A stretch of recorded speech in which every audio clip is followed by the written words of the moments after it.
13 अप्रैल 2024। इस तारीख को ही इजराइल पर ईरान के हमले का आखिरी फैसला लिया जा चुका था।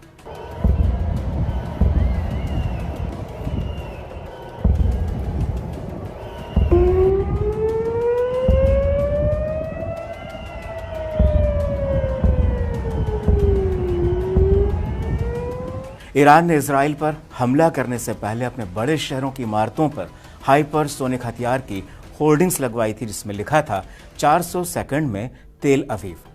यानी यह मिसाइल अगर ईरान से लॉन्च की जाए तो इजराइल की राजधानी तेल अवीव तक पहुंचने में उसे सिर्फ 400 सेकंड लगेंगे, यानी केवल 6.5 मिनट में तेल अवीव में तबाही मच जाएगी।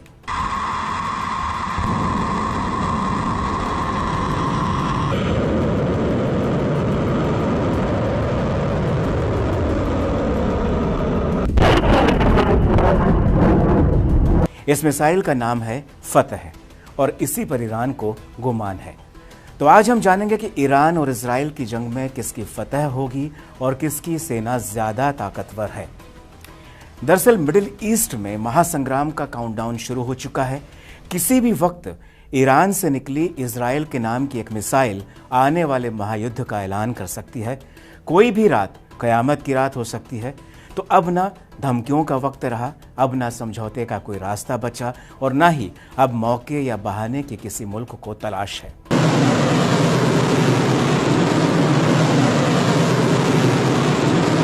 ईरान के भीतर घुसकर तेहरान में इजराइल ने अपने सबसे बड़े दुश्मन हमास चीफ इस्माइल हानियह को उड़ा डाला और इसके बाद अब सवाल सिर्फ ईरान की साख का है, सवाल मुस्लिम देशों की एकता का है। ऐसे में मान के चलिए कि अगर इस बार इजराइल पर हमला सिर्फ ईरान का ही नहीं होगा, बल्कि बेरूत से हिजबुल्लाह बम फोड़ेगा, यमन से हूती हमला करेंगे और सीरिया इराक में मौजूद ईरान समर्थित संगठन मिलकर मुकाबला करेंगे, तो उधर हमास एक बार फिर पूरी ताकत से खुद को समेटकर इजराइल पर बड़ा हमला करेगा। ऐसे में आप सोच सकते हैं और सोचकर हैरान भी हो जाएंगे कि आखिर एक वो देश जो कि भारत के मिजोरम राज्य से थोड़ा सा ही बड़ा है, वो अकेले इतने सारे हमलों का, इतने सारे मुल्कों का कैसे जवाब देगा, कैसे मुकाबला करेगा। तो आइए आज आपको बताते हैं कि ईरान और इजराइल की ताकत की सीमा क्या है, किसके पास ऐसा कौन सा हथियार या फिर रक्षा कवच है जो कि युद्ध में गेम चेंजर साबित हो सकता है। सबसे पहले बात ईरान की फतह मिसाइल की करते हैं, जो कि एक मीडियम रेंज की बैलिस्टिक मिसाइल है। 1400 किलोमीटर दूर तक मार करने की कुव्वत रखती है। आवाज़ की स्पीड से 15 गुना ज़्यादा दौड़ लगाती है। इसमें 350 से 450 किलोग्राम का वारहेड लगाया जा सकता है। ये मिसाइल सॉलिड फ्यूल इंजन से उड़ान भरती है। इसे किसी भी दिशा में कभी भी मोड़ा जा सकता है। यह मिसाइल आसानी से किसी भी राडार को चकमा दे सकती है। सबसे बड़ी बात ईरान की इस फतह मिसाइल की यह है कि इजराइल का एयर डिफेंस सिस्टम किसी तरह अगर इस फतह मिसाइल को ट्रैक कर भी लेगा तो लेकिन इसे रोक नहीं पाएगा। ये रोके नहीं रुकेगी, ये तेल अवीव जाकर ही फटेगी। दुनिया को अपनी 90% सटीक रिजल्ट देकर चौंकाने वाला इजराइल का आयरन डोम खुद भी फतह मिसाइल की ताकत को देखकर, उसकी टेक्नोलॉजी को देखकर हैरान है। 13 अप्रैल को इजराइल का आयरन डोम और दूसरे एयर डिफेंस सिस्टम 7 ईरानी बैलिस्टिक मिसाइलों को नहीं रोक सके थे। ये मिसाइलें इजराइल के नेवातिम एयरबेस पर जाकर गिरी थीं। अब बात ईरान की सेना और सैनिकों की कर लेते हैं। इन्हें भी ताकत के तराजू पर तौलकर देख लेते हैं। सैनिकों की बात की जाए तो सैनिकों के मामले में ईरान ज़्यादा ताकतवर है। दुनिया के 145 देशों की ग्लोबल रैंकिंग में ईरान का जो नंबर है वो 14वां आता है। ईरान के पास कुल 11,80,000 सैनिक हैं। ईरान के पास एक्टिव सैनिक 6,10,000 हैं, जबकि रिजर्व सैन्य बल 3.5 लाख है। ईरान के पास 2,20,000 पैरामिलिट्री के जवान हैं। ईरान के पास कुल 42,000 वायु सैनिक हैं। अगर थल सैनिकों की बात की जाए तो ईरान के पास 3,50,000 थल सैनिक हैं, तो ईरान के पास कुल 18,509 सैनिक हैं। तो ये थी ईरान की सैन्य ताकत की बात। और अब बात करते हैं इजराइल की। इजराइल दुनिया के 145 देशों की ग्लोबल रैंकिंग में 17वें स्थान पर आता है। इजराइल के पास 6,70,000 सैनिक हैं, जबकि एक्टिव सैनिकों की जो तादाद है वो 1,70,000 है और इजराइल के पास जो रिजर्व सैनिक फोर्स है वो 4,65,000 है। इजराइल के पास मात्र 35,000 पैरामिलिट्री सैनिक हैं, तो उसके पास 89,000 नौसैनिक हैं। इसके अलावा इजराइल के पास थल सैनिकों की जो तादाद है वो है 5,26,000, जबकि इजराइल के पास नौसैनिक 19,500 हैं।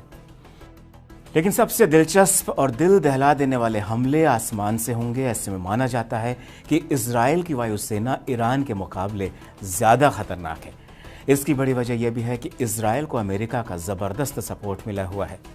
इजराइल के पास 612 रिजर्व एयरक्राफ्ट हैं और 490 एक्टिव एयरक्राफ्ट हैं, जबकि ईरान की वायुसेना के पास 551 एयरक्राफ्ट हैं जो कि रिजर्व में हैं, वहीं 358 एक्टिव एयरक्राफ्ट हैं।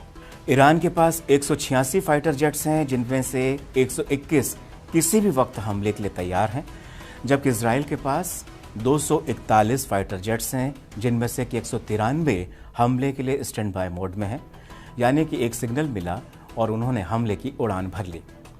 तब बात अगर ज़मीनी ताकत की करें तो ईरान के पास कुल मिलाकर 1,996 टैंक हैं, जिनमें से 1,397 टैंक इस समय जंग के लिए तैयार हैं, इजराइल पर हमला करने के लिए तैयार हैं।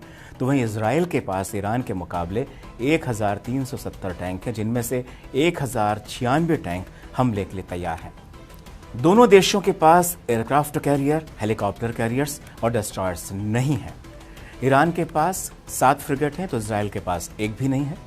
ईरान के पास 19 सबमरीन हैं तो इजराइल के पास 5 सबमरीन हैं।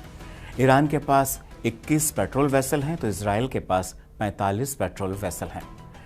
ईरान के पास मिसाइलें बहुत ज़्यादा हैं तो इजराइल के पास टेक्नोलॉजी बेहतर है और इजराइल के पास कई स्तर के एयर डिफेंस सिस्टम हैं। इजराइल स्पेस में भी, अंतरिक्ष में भी मिसाइलें उड़ा सकता है। इजराइल का आयरन डोम सबसे मजबूत रक्षा कवच है। पिछले साल हमास ने 7 अक्टूबर के दिन 20 मिनट में ताबड़तोड़ 3 से 5,000 रॉकेट इजराइल पर बरसाए थे, लेकिन आयरन डोम सामने आ गया शील्ड बनकर और उसने 90% हमास के रॉकेटों को आसमान में ही उड़ा दिया। अगर वो रॉकेट इजराइल पर गिरे होते तो आप सोचिए कि कितनी भयानक तबाही होती, कितना खतरनाक मंजर होता। साल 2011 से ही आयरन डोम इजराइल की निगरानी और सुरक्षा कर रहा है। आयरन डोम अपनी तरफ आ रहे 100 रॉकेटों में से 90 को मार गिराता है, ये उसका रिकॉर्ड है, गारंटी वाला रिकॉर्ड है। इसके अलावा इजराइल ने अपने iron beam laser point defence system को भी एक्टिवेट किया है। ये सिस्टम काफ़ी दूर से ही ड्रोन्स हुए, रॉकेट हुए, मिसाइल हुई, मोर्टार हुए, उन्हें आते देखकर आसमान में ही जलाकर राख कर देता है। इसके अलावा इजराइल की जो सबसे बड़ी ताकत मिसाइलों के पॉइंट ऑफ व्यू से देखें तो वो है एरो 2 मिसाइल। इजराइल की एरो 2 मिसाइल का मुकाबला ईरान की फतह मिसाइल से किया जाता है। इसे हज्ज के नाम से भी जाना जाता है और इस मिसाइल का वजन 1300 किलोग्राम है। इसके 3 वेरिएंट्स हैं और इन मिसाइलों में 150 किलोग्राम का वारहेड लगाया जाता है। ये मिसाइलें वायुमंडल के बाहर भी जाने की क्षमता रखती हैं, यानी कि ये अंतरिक्ष में भी किसी सैटेलाइट को भी गिरा सकती हैं और किसी मिसाइल को भी वहाँ पर उड़ा सकती हैं।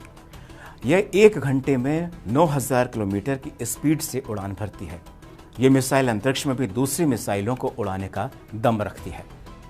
तो अब जंग के मुहाने पर ईरान और इजराइल हैं, साथ में लेबनान, यमन, सीरिया, इराक और गाजा के कई संगठन हैं। ऐसे में इजराइल पर होने वाला ईरान का हमला सदी की सबसे बड़ी जंग का जिम्मेदार माना जाएगा। कड़क में फिलहाल इतना ही। नमस्कार।